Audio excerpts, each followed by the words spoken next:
स्थापना के लिए ये स्थान चुना गया और सुंदरकांड से प्रेरित होकर हरि मंदिर तहसील बनाया, इसका नामकरण हुआ हरि मंदिर। 1981 में यहाँ प्राण प्रतिष्ठा हुई और हमें हमारे प्रेम से प्रेरित होकर पूज्य पंडित जी 1981 में यहाँ पधारे और इसका सौंदर्य कर इन वर्षों में हम जो गंगा की भक्तगण हैं आपस में मिलकर हमने ये प्रण लिया कि जब तक हम जीवन हैं ये सुंदरकांड प्रत्येक रविवार बंद नहीं होने देंगे। यदि कोई प्रसाद नहीं दे सकता तो वो प्रसाद हम खुद व्यवस्था करेंगे। आज का सत्संग मंडल की ओर से आप यहाँ बुला लेना, आपका स्वागत करते हैं। ये पुरुषोत्तम मास है, पुरुषोत्तम मास में हमें आप सदामृत का पान करवाएंगे। भगवान के चरणों में हम प्रार्थना करते हैं कि ये हाथ हृदय भरा रहे, इसके लिए आप यहाँ पर जाकर के शुभ आशीर्वाद देते हुए सबको प्रेरित करें, कथा में आए कथामृत का पान करें, सत्संग में आए सत्संग का पान करें। और आज की कमेटी पूज्य महाराज जी के हाथ से निकलाऊंगा, ये प्रसाद के रूप में जिसका नाम निकलेगा उसको प्रसाद के रूप में मिलेगा।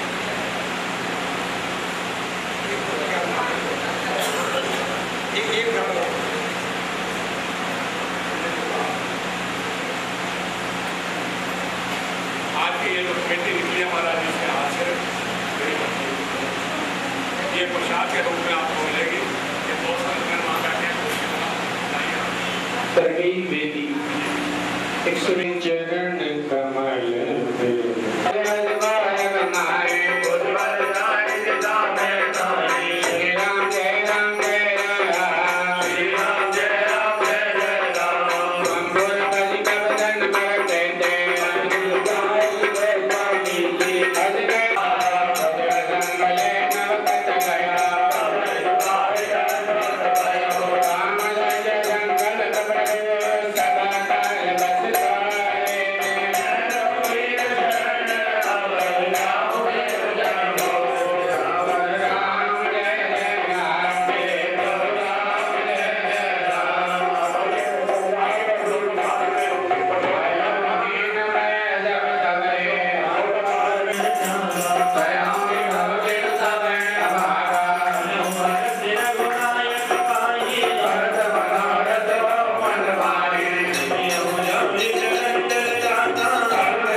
का भी प्रबंध किया गया है। आप लोग हमारे इस मंदिर की जो शोभा है उसको और भी बढ़ाएं और साथ साथ में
Smile.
आपको बता दें, बताना हो, इस शरीर ने इसकी नींव रखी और हमारे मास्टर हिम्मत राम जी, हम तो बहुत पुराना आपको सारा हिस्ट्री खोल के दे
भगवान श्री व्यास ने यह सिद्ध किया कि यह साधन है। कथा कैसे हो, कथा का हम ठीक से रसपान कैसे करें, इसके लिए महाराज कितनी सारी व्यवस्थाएं जुटाना पड़ता है। उन व्यवस्थाओं को जब हम संग्रहित कर लें तो फिर हम तत्परता से संयमित चित्त होकर के कथा का रसपान कर सकते हैं। तो मानो भागवत को प्राप्त करने के लिए भगवान श्री व्यास ने 17 पुराणों की रचना करी, और फल रूप में क्या प्राप्त भया? बोले फल रूप में श्रीमद् भागवत जी प्राप्त भई। तो साधन साध्य 17 पुराण, फल रूपी श्री भागवत। भाष्यति सर्ववेदेषु गीयते नारदादिभिः, कि जिसका भाष्य वेदों में भी संग्रहित है, जिसके सिद्धांतों की पुष्टि उन वेदों के सूत्रों ने भी करी है। पुराण की मान्यता कहां जाकर के प्राप्त भई? बोले जिन पुराणों में जिस ईश्वर की चर्चा भई, उसी भगवत तत्व का विवेचन अगर पुराणों ने अपने सूत्रों के माध्यम से किया, तो भागवत की चर्चा पुराणों के सूत्रों में भी है। इसलिए कहा भाष्यते सर्व वेदेषु, उन वेदों में भी भागवत के सिद्धांतों का प्रतिपादन किया गया। और गीयति नारदादिभिः, नारद इत्यादि आचार्य के द्वारा जिस कथा का गायन किया गया हो, जिस ग्रंथ के संस्मरणों का चिंतन आचार्यों ने किया हो,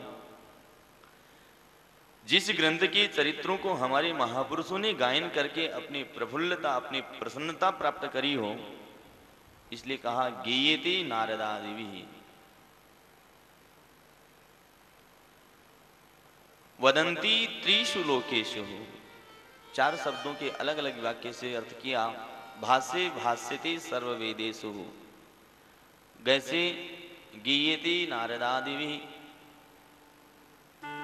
और वैसे वदन्ति त्रिषु लोकेषु, जिसके चरित्रों को हम सभी लोग कथन करके अपनी प्रसन्नता के मोद को प्राप्त करते हैं, अपनी हृदय की प्रसन्नता जब हम स्वीकार करते हैं, इसलिए कहा कि वदन्ति त्रिषु लोकेषु तस्मात् भागवतम विदुः, इसलिए इसको भागवत कहा गया। अथवा यह साक्षात भगवान का ही विग्रह माना गया। हम सभी लोग चिंतन करते हैं भागवती कथा में, ठाकुर जी अपने इस लोक की लीला को संपूर्ण करके जब लीला संवरण का उनका समय आया, उद्धव जी महाराज प्रकट होकर के कहने लगे, प्रभु आपके स्वधाम गमन करने के पश्चात मेरा क्या होगा? मैं इस धराधाम पर रहूंगा क्या? मेरा रहने का कोई प्रयोजन नहीं होगा। तो मानो भगवान ने अपने विग्रह का तेज ग्रंथ में समाहित करके एक आश्रय प्रदान कर दिया। आज से आप मेरे ही स्वरूप श्री भागवत का आश्रय लेना। जब भी संसार के दुख क्लेशों की व्याप्ति तुम्हारे हृदय में उत्पन्न हो, जब भी संसार से तुम व्यथित हो जाओ, व्यगलित हो जाओ, तुम्हारी चित्त वृत्तियां जब अपनी मार्ग से डावाडोल होने लग जाए, तब इस ग्रंथ का तुम आश्रय लेना। मानो एक अंश से भगवान ने अपने विग्रह को इसमें प्रतिष्ठापित किया है और उद्धव जी के प्रति प्रदान कर दिया, तो इसलिए सप्तमय विग्रह माना गया। अब कथा हमें क्यों सुननी चाहिए? कथा सुनने से हमें क्या लाभ है?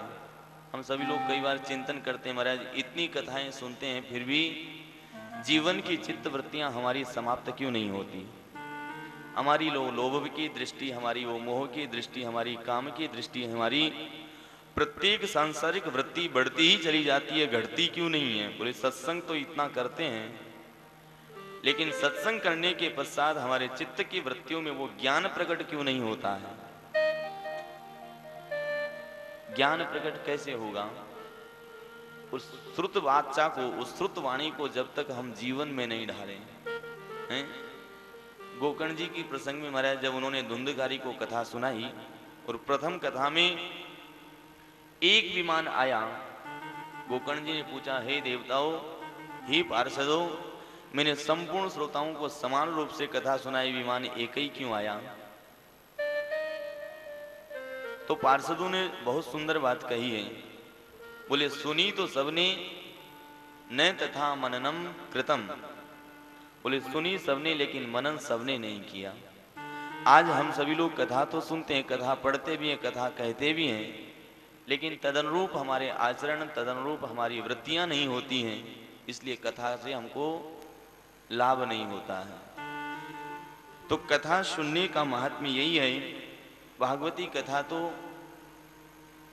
भुक्ति मुक्ति करे स्थित है। बोले मात्र भुक्ति नहीं, सांसारिक हमको लाभ हो जाए ये कौन बड़ी बात है। धन प्राप्ति हो जाना, ऐश्वर्य प्राप्ति हो जाना, ये भागवत का फल नहीं है। भागवत का फल तो क्या है? बोले मुक्ति करे स्थित है। उस परीक्षित के समान वो लाभ हमारे जीवन में प्रकट हो जाए।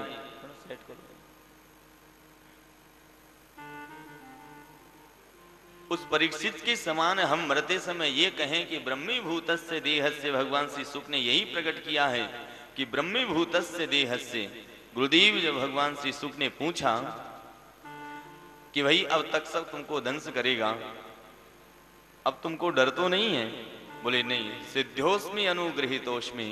बोले अब मैं सिद्ध हो गया, मेरे ऊपर आपका गुरुदेव भगवान का वो परम अनुग्रह मेरे को प्रकट हो गया है, तो मैं अब किसी प्रकार से भी भयभीत नहीं हूं। बोले एक तक्षक क्या, सैकड़ों सैकड़ों तक्षक भी आकर के मेरे शरीर का दंश करें, मेरे शरीर में अगर वो जहर उगले तो भी मेरे को कोई पीड़ा नहीं होने वाली है।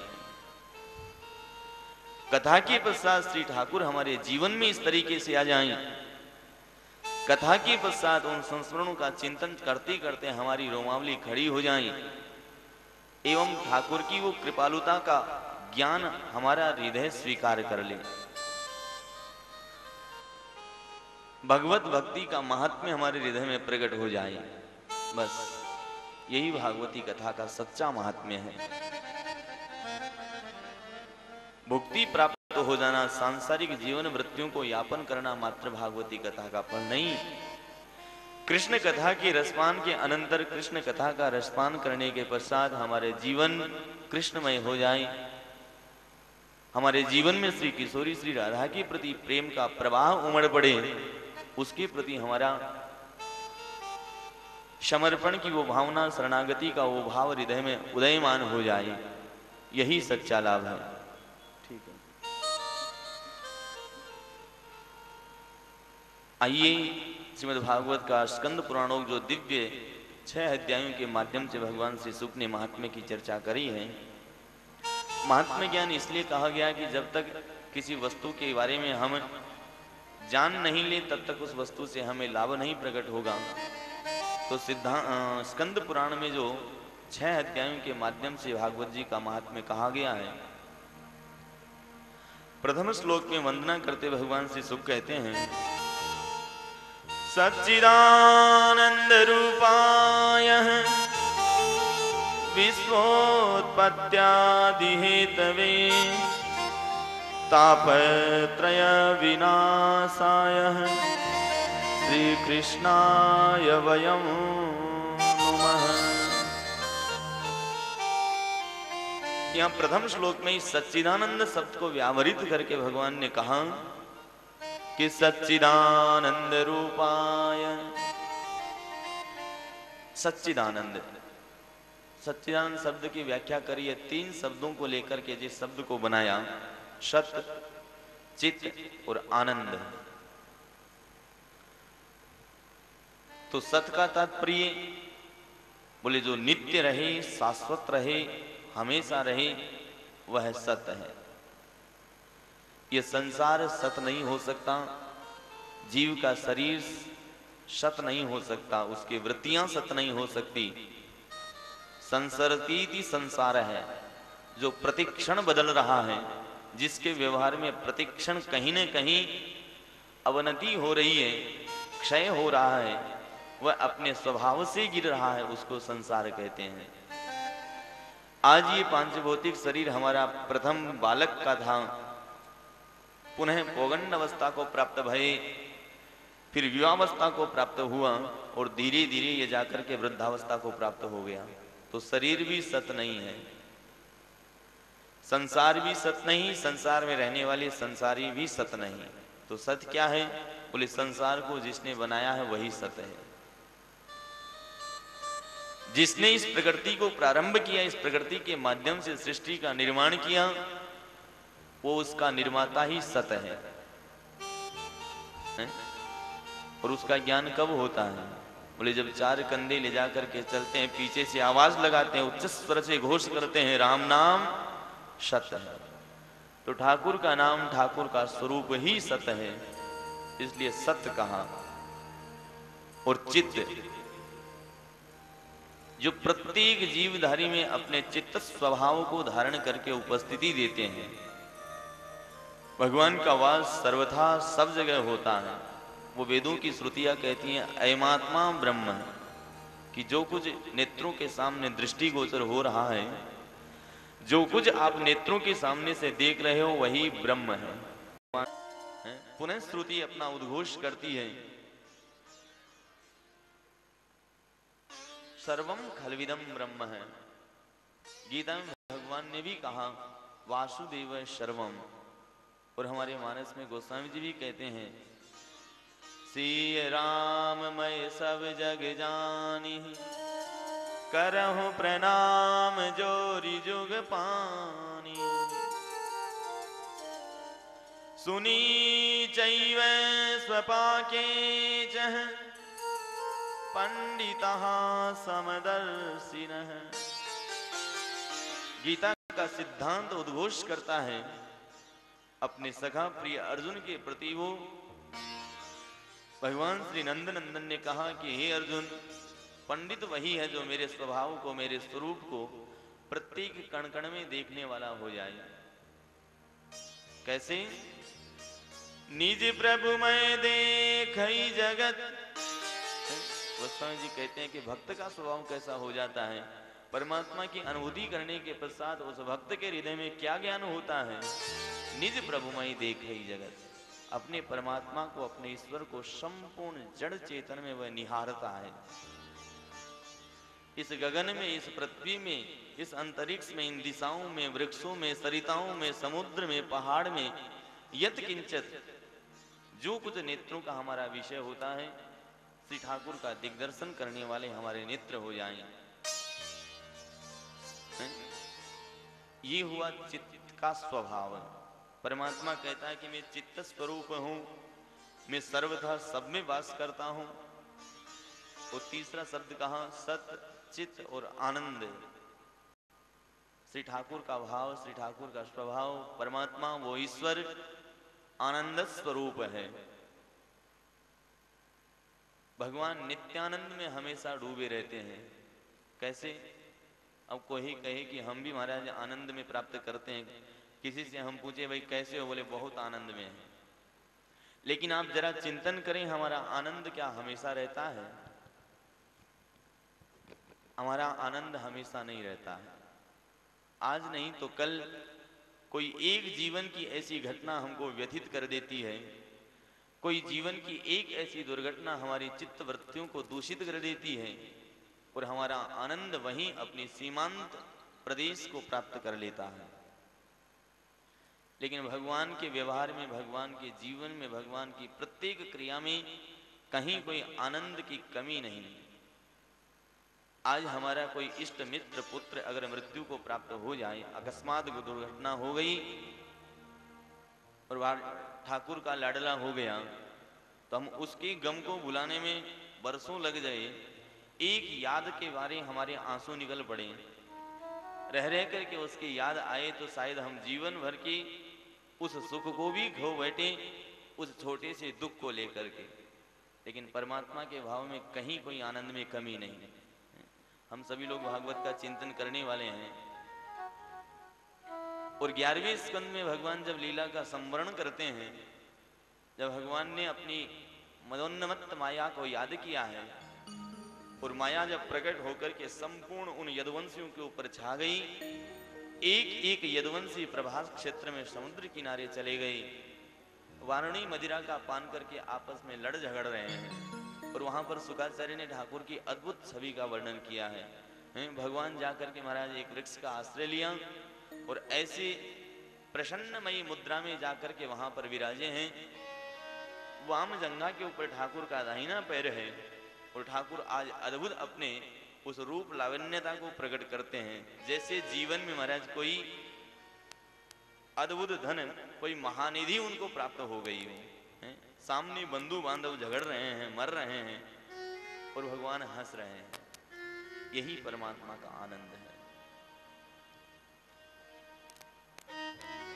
जो आनंद सर्वथा स्थिर रहे, जो आनंद हमेशा उस परमात्मा में वास करे, उस आनंद के प्रति हमारे सुखदेव ने कहा कि सच्चिदानंद रूप से है।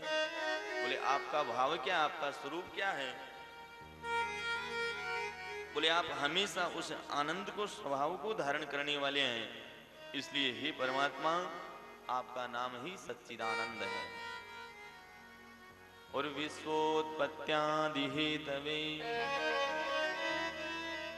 बोले सच्चिदानंद उस ठाकुर का भाव कैसे प्रकट हुआ, वह करता क्या है? बोले विश्व की उत्पत्ति, पुनः उसका पालन, और ठाकुर को जब अपनी लीला से पूर्णता प्राप्त हो जाए तो अपने ही भाव में उसको पुनः प्रलय को प्राप्त करा देते हैं। उसकी उत्पत्ति, उसके पालन और प्रलय का जो काम करे, ऐसा परमात्मा। तापत्रय विनाशाय, त्रिताप को जो नाश करने वाला हो, ऐसे उस नंद नंदन के प्रति हमारा प्रणाम है। ऐसे कहकर के यहां पर प्रणाम किया है। दूसरे श्लोक में इस भागवत के गायक भगवान श्री सुखदेव जी महाराज की वंदना करी। यम प्रव्रजन्तमनुपेतमपेत कृत्यम द्वैपायनो विरह कातरया जुहाव पुत्रेति तन्मयतया स्तरवोऽभिनेदुः तं सर्वभूतहृदयं मुनिमानतोऽस्मि। वंदना करते भगवान श्री सुखदेव के प्रति कहते हैं, यम प्रव्रजन्तम अनुपेतमपेत कृत्यम, कि जिनका अभी नालोच्छेदन संस्कार भी नहीं हुआ, 12 वर्ष की अवस्था के पश्चात जिन्होंने अपनी मां की गर्भ से प्राकट्य की स्थिति को प्राप्त भई, नालोच्छेदन संस्कार भी नहीं हुआ, अपनी उस नाल को अपने स्कंद कंधे के ऊपर धारण किया है और वन की तरफ चल पड़े। जब ऐसे पुत्र को जाते हुए भगवान श्री व्यास ने देखा तो पीड़ा से व्याकुल हो गए। विरह कातर आजुहावे, आजुहाव का तात्पर्य बहुत ऊंची ध्वनि के साथ हे पुत्र कहकर के मानो उस पुत्र के बुला रहे हैं। आचार्य कहते हैं कि ऐसी पुराण की रचयिता भगवान श्री व्यास के हृदय में ऐसा असंतोष क्यों हुआ? अरे एक पुत्र जा रहा था तो जाने देते, उसके पीछे ऐसा विरह से आतुर होकर के पीछे पीछे क्यों चलते गए? नहीं, ये ऐसे वैसे पुत्र नहीं है, वो भगवान साक्षात श्री नंद नंदन का स्वरूप है। और व्यास जी महाराज जानते थे कि मैंने जिस ग्रंथ की रचना करी है, मैंने जो ऐसी 12 स्कंद और 18,000 श्लोकों से युक्त जिस ग्रंथ का निर्माण किया है, जिसकी रचना करी है, इसका यह गायक बनेगा, इसकी कथा को आगे तक ले जाने वाला होगा। और ऐसा भक्ति युक्त पुत्र कोई मेरे से अलग हो जाए तो पुनः अपनी विद्या का प्रचार प्रसार में कैसे कर पाऊं? मानो यह वेदना उनके हृदय में थी, न कि अपने पुत्र के प्रति सांसारिक कोई मोह की वेदना उनके हृदय में नहीं थी। तो पुत्रेति तन्मयतया स्तरवो विनेदुः, और मानो जब उन्होंने उच्च स्वर से ध्वनि लगाई हे पुत्र कहकर के जब आवाज लगाई है, तो वही ध्वनि वहां के वृक्षों में गुंजायमान होकर के पुनः आकर के कहती। अब आप कहीं एकांत में जाकर के आवाज हम उच्च स्वर से कोई घोष करें और वह आवाज प्रतिबिंबित होकर के पुनः हमको ही सुनाने वाली होती है। अब आप जंगल में जाएं, वहां जोर से अगर हम चिल्लाएं हे कृष्ण कहें तो सामने से ध्वनि आएगी, हे कृष्ण की ध्वनि आएगी। तो आज वो व्यास जी हे पुत्र कहकर के चिल्ला रहे हैं, दौड़ रहे हैं, तो मानो सामने से भी कोई कह रहा है कि हे पुत्र, मानो प्रकृति शिक्षा देती है व्यास जी, ये अपने पुत्र के प्रति आप मोह मत रखिए। हम शिक्षा प्रदान करते हैं कि जीव किसी संबंध को स्वीकार नहीं करता, ये संस्कार को स्वीकार करके आता है। उस संस्कार के अनुसार अपने जीवन को परिवर्तन करके पुनः अपने लक्ष्य को प्राप्त कर लेता है। वो पुनः पुत्रेति तन्मयतया सर्वो विनेदोस्तम सर्वभूत हृदयम मुनि मानतोस्मि। तो ऐसे भगवान श्री शुक के चरणों में प्रणाम किया है। आगे उस नेमिष की परम पावनी भूमि का वर्णन हुआ। नेमिष का वो क्षेत्र जो प्रलय काल में भी समाप्त नहीं होता, प्रलय में भी जो क्षेत्र बना रहे उसी को नेमिष के नाम से हमारे ग्रंथों में उसका गायन किया गया कि मां गोमती के तट के ऊपर 1000 वर्ष का जो कथा सत्र सुनने का संकल्प लिया है 88,000 ऋषियों ने, और उनमें से प्रधान श्रोता बनाया है श्री सोनक जी महाराज को कि सबकी तरफ से वही प्रश्न को पूछने वाले होंगे। उस सूत जी महाराज को व्यासासन के ऊपर विराजमान किया है। तो ऐसे सूत जी महाराज के प्रति प्रार्थना करते हुए सोनक जी महाराज कहते हैं कि सूताख्या ही कथा सारम अज्ञान ध्वांत विध्वंस कोटि सूर्य समप्रभ सूताख्यायी कथा सारम मम कर्ण रसायनम। यहां पर वक्ता की प्रशंसा हुई। वक्ता की प्रशंसा करते हुए सोनक जी कहते हैं अज्ञान ध्वांत विध्वंस है। बोले हे गुरुदेव, हे सूत जी, आपका ज्ञान कैसा होगा कि मानो एक सूर्य के समान नहीं, अज्ञान ध्वांत विध्वंस कोटि सूर्य, करोड़ों करोड़ों सूर्य के समान आपका ज्ञान है। अब एक सूर्य अगर संसार में उदय हो जाए तो रात्रि भर का अंधकार दूर हो जाता है। संसार में देखने में आता है ना कि रात्रि हो गई तो अंधेरा ही अंधेरा है, लेकिन जैसे ही प्रातःकाल हुआ, सूर्योदय हुआ, उजाला हो गया, प्रकाश हो गया, संपूर्ण जगत अपने प्रकाश तत्व को प्राप्त कर लेता है एक सूर्य के उदय होने से। तो सूत जी कहते हैं कि सोनक जी कहते हैं कि हे सूत जी, आपका ज्ञान कैसा है? भले ही हमारे हृदय में अंधकार है, लेकिन हमारे अज्ञान रूपी अंधकार को समाप्त करने के लिए आपका ज्ञान करोड़ों करोड़ों सूर्य के समान है। ऐसा कहकर के वक्ता की प्रशंसा भई और कहा कि सूताख्यायी कथा सारम। बोले कथा भले ही अनेक हो, लेकिन हमको सब कथाओं को सुनना नहीं है। कथा सारम, जो सार सार बात है, तत्व की बात है, जिस तत्व को प्राप्त करके हम अपने जीवन की दिशाओं को बदल लें, जिस तत्व को प्राप्त करके, जिस मार्ग को प्राप्त करके हम अपने लक्ष्य को प्राप्त कर लें, ऐसी कथा को सुनाओ। और मम कर्ण रसायनम, मेरे कान के लिए जो मीठी मीठी कथा हो। औषधि विज्ञान में रसायन की जो बूटी होती है ना, रसायन विद्या से बनी हुई औषधि शीघ्र लाभकारी होती है। तो ऐसे ही सोनक जी कहते हैं कि हे सूत जी, आपकी कथा अन्य औषधियों के समान नहीं है, ये हमारे लिए रसायन है, अर्थात ये हमारे लिए शीघ्र लाभकारी होगी, ये हम सबको शीघ्र लाभ देने वाली है। ऐसी कथा को आप हमें सुनाएं। प्रश्न हुआ है, और प्रश्न को सुनकर के जब सूत जी ने कहा कि हे सूत जी, आप तो परम ऋषि महर्षि तप मुद्रा में शील रहने वाले हो, आपका जीवन ही तपस्या में अनुरक्त रहता है, फिर आपको ऐसे अज्ञान की प्राप्ति कैसे हो गई? आप ऐसी ऐसी बातें कैसे कर रहे हो? लेकिन सूत जी ने कहा कि देखो, इही घोरे कलोप्राय जीवस्ता श्रुताम गत है। बोले कलयुग का समय है, और ऐसे समय में लोगों की सूरत ही भूल गई। सूरत भूलने का तात्पर्य, आज हम अपने लक्ष्यों से भटक रहे हैं, यही हमारी सूरत को भूलना है। बोले इस सूरत में पुनः आकर के हम मिल जाएं। क्लेशाक्रांतस्य भारतस्य जीवनम किम परायणम। हम अपने जीवन के लक्ष्यों से भटक करके आज संसार के उन उतंग तरंगों में जा रहे हैं, उस समुद्र की गर्ग में समाहित हो रहे हैं, जहां जाने के पश्चात निकलना असंभव होता है।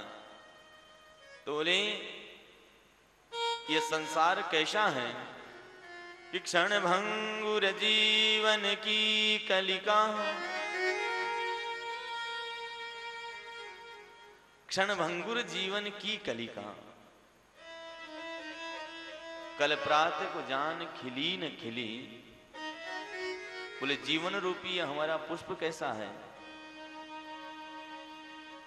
कल प्रात को जान खिली न खिली। आज संध्या के समय हम शयन मुद्रा को प्राप्त होते हैं, लेकिन उसके पश्चात प्रातःकाल का सूर्योदय हमारा नेत्र देखेंगे कि नहीं देखेंगे, इस बात का ज्ञान हमें नहीं होता। इस बात की हम शर्त रख करके सोते नहीं कि हम सुबह उठेंगे ही। हो सकता है रात भर में हमारा काम तमाम हो जाए, हम भगवान श्री नंद नंदन को प्राप्त हो जाएं। इसलिए कहा क्षण भंगुर जीवन की कलिका, कल प्रात को जान खिली न खिली। मलियाचल की सुचि शीतल मंद, सुगंध समीर चली न चली। मलियाचल की सुंदर सी समीर क्या है, वो हवा क्या है। आज जो संसार हमें सुख रूप में दिख रहा है,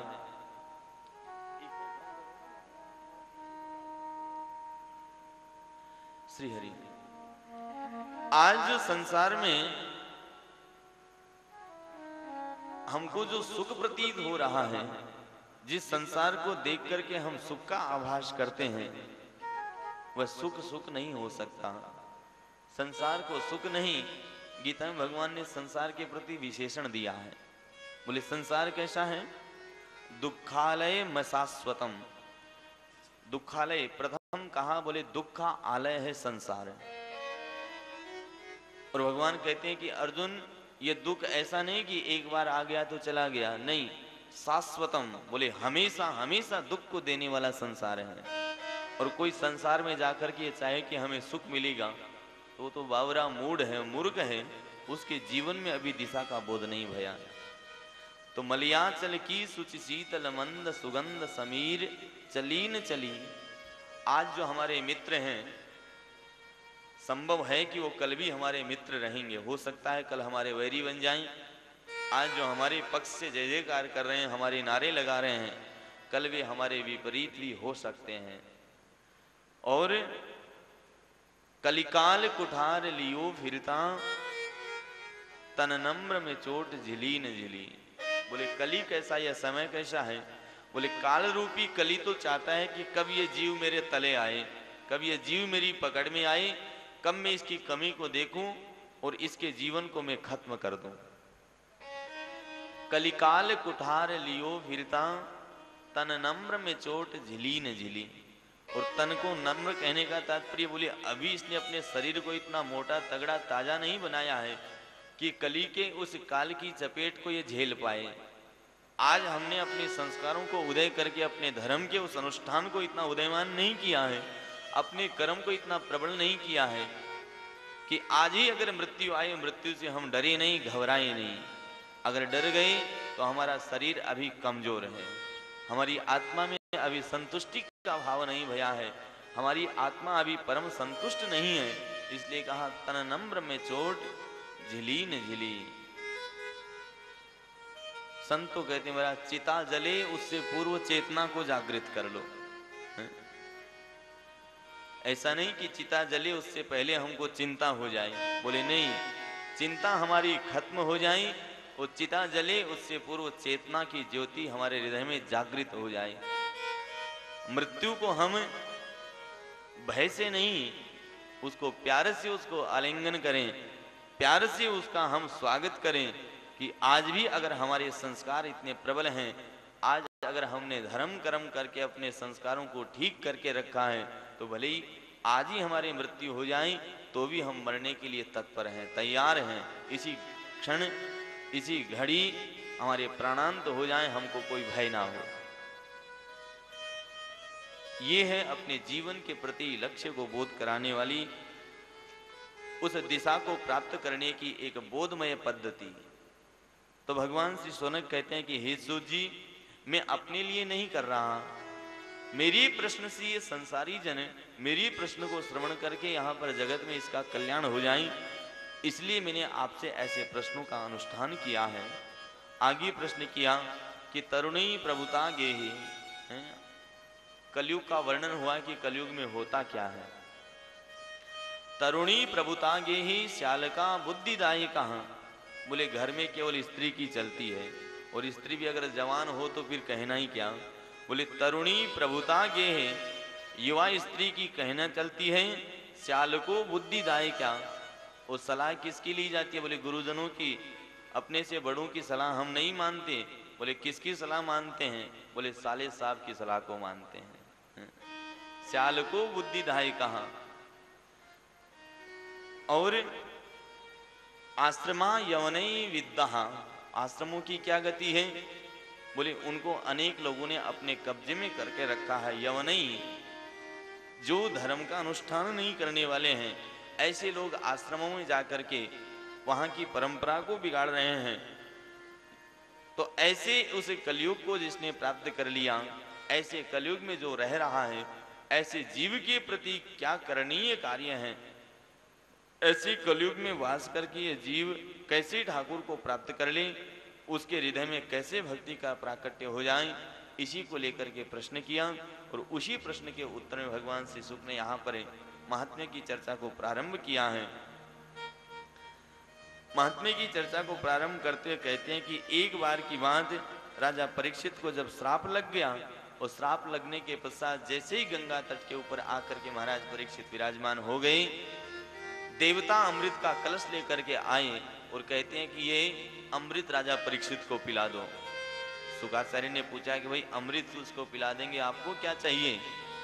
बोले हमें कुछ नहीं चाहिए, हमको भागवती कथा का दान दे दो, हमें कथा का दान दे दो।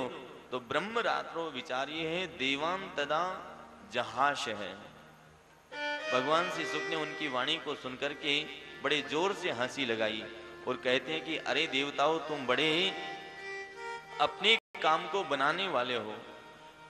आपकी ये कथा और तुम्हारा यह अमृत, इसकी कभी आपस में समानता नहीं हो सकती।